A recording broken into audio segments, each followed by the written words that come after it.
Lahat ng mga pinagagawa kong pictures and videos, TikTok and Instagram Reels, parang napaka-sensitive niya nga eh. Sobrang gaan niya lang and then parang andali niya mabasa. So, maganda kasi dalawa yung nakuha ko. Ayan, nakakatuwa. 137 grams, 10 pieces siya per one bag like this.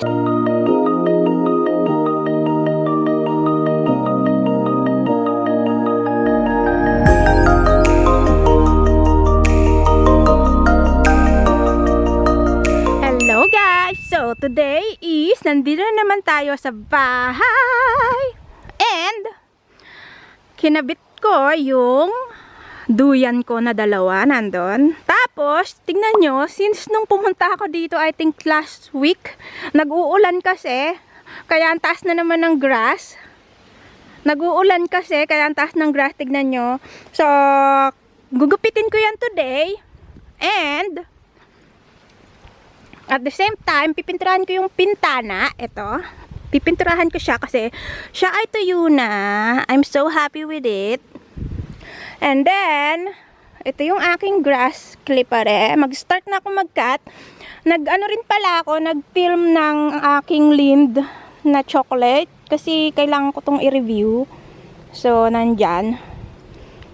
Ililigpit ko yan and ibabalik ko dun sa table para magsimula na ako magtrabaho dahil yung araw kapag nandito na sa dito is mainit na, so I need to start cutting the grass. And si Pangit uuwi siya kasi meron siyang work, so ako lang mag-isa dito and yeah, sisimulan ko na magtrabaho dahil I'm so excited, I'm so happy I'm here. And sisimulan ko din tong tignan kung kakasya dyan yung bintana. But before that, I'm gonna cut all the grass. And, yeah. So, tapos ko na siyang i-cut yung grass. Ayan. Hindi pa tapos doon kasi mainit. Siguro, mamaya ko na lang siya ika-cut. Pati dito. Kasi yung araw eh. So, later na lang medyo pag hapon na. And then, sinisimulan ko na pinturahan yung bintana. Ayan. And nabinturahan ko na rin yung middle. Ibabalik ko siya later kapag natuyo na siya. So, ang ginagamit ko lang is itong paint na pang kalawang. Ayan. So, ganyan lang yung ginagawa ko. Ako lang mag-isa dito. And later ko na lang yan ikakat kapag ano na yung araw, mababa na. Kasi mainit. Masakit sa ulo. And ito na yung ginagawa ko for today. Taran! And ganito lang yung ginagawa ko. So, pinipinturahan ko lang siya like that. And then mabilis naman tumatuyo. So, kapag sinabit ko siya doon is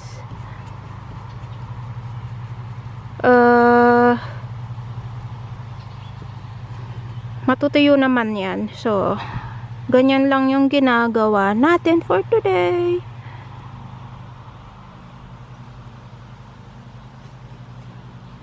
So, gagawin ko muna to para matapos ko na siyang pinturahan lahat. So, nakabit ko na yung bintana. Hindi pa siya tapos kasi tatanggalin ko pa yung mga excess na pintura. So, 2 coat na yan. I think bukas dadagdagan ko pa ng another coat yan. So, nilagay ko na siya para mabilis siya matuyo. Ganyan na yung itsura niya. O, diba? Wala nang plastic na blue. Ang natitira na lang is itong bintana na to. Ito na lang yung gagawin ko. Kaya lang, wala pa kaming bintana. May ginawa akong bintana. Kasi, itong bintana na to, ito itong maliit, siya, maliit. So, ang gagawin ko, gagawan ko na lang ng paraan dito sa ilalim. And, babawasan ko din yung gilid kasi medyo malapad siya. Para magkasya siya sa bintana. Yan. Oh my goodness. Hapon na, wala pa rin si Pangit. Nag-cut din ako ng grass. Ayan. And, ano pa bang gagawin ko? Yun lang naman yung ginawa ko. Itong bintana at saka yung isang bintana. Ito yung ginawa ko. Tignan nyo.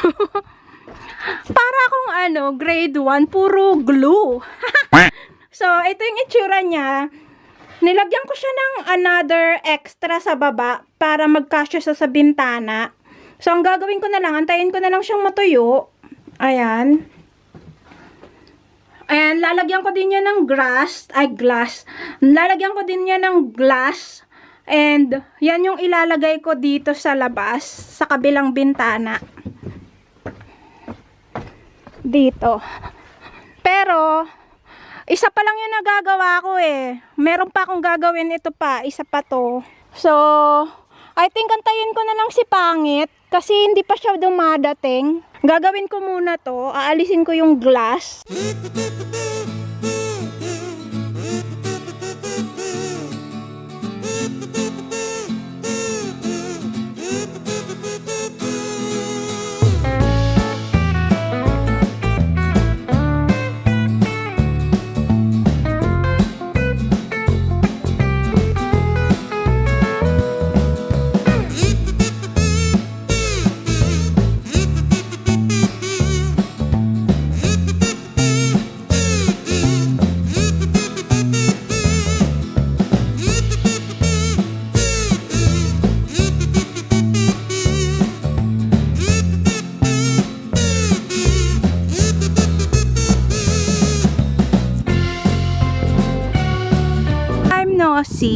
And sa mga araw na hindi ako nag-video, ito yung nagawa ko.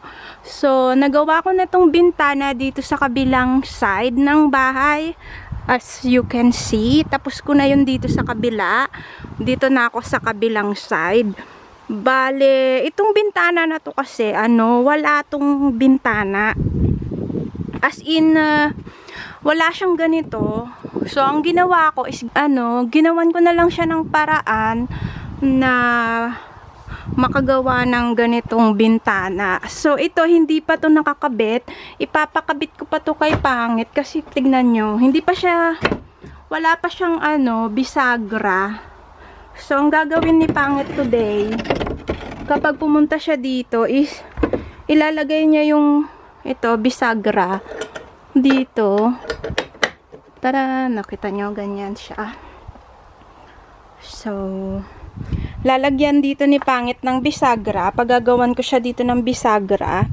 Para sa susunod na araw is, ikakabit ko na lang yung glass.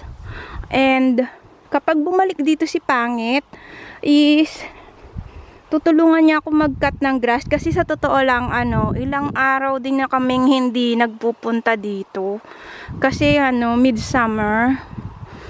And Sunday ngayon, kaya madami kaming ginawa. Hindi rin ako nagbi-video kasi umuulan din pala, kaya hindi rin kami pumupunta dito. Kaya ngayon, ang tataas naman ng grass. 'Di ba last time inano ko 'yan? Ginupit ko. So ngayon, tutulungan ako ni Pangit.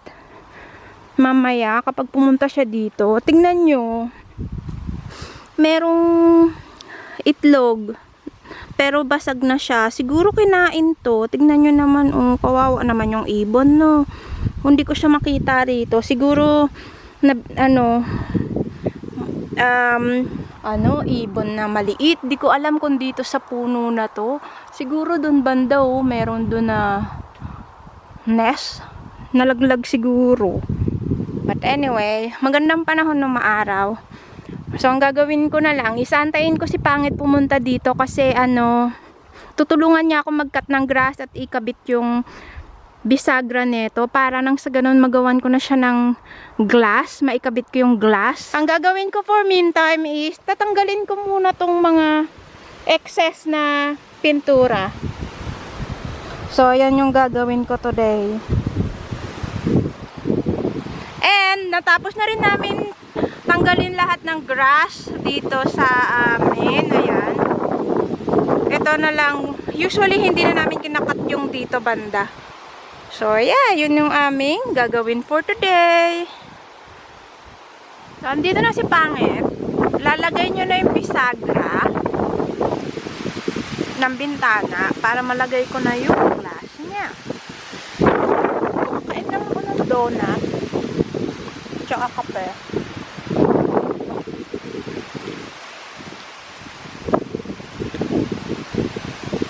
Sobrang mahangin, guys. Kaya hindi ako makapagsalita. Oh, tapos na namin yung isang bintana. Nakabit na namin siya. Meron na siyang bisagra. Ayan. And kapag binuksan mo na siya is pwede mo na siyang buksan. Nilagyan din namin ng lock. So, pwede mo na siyang buksan. Ayan na yung bintana.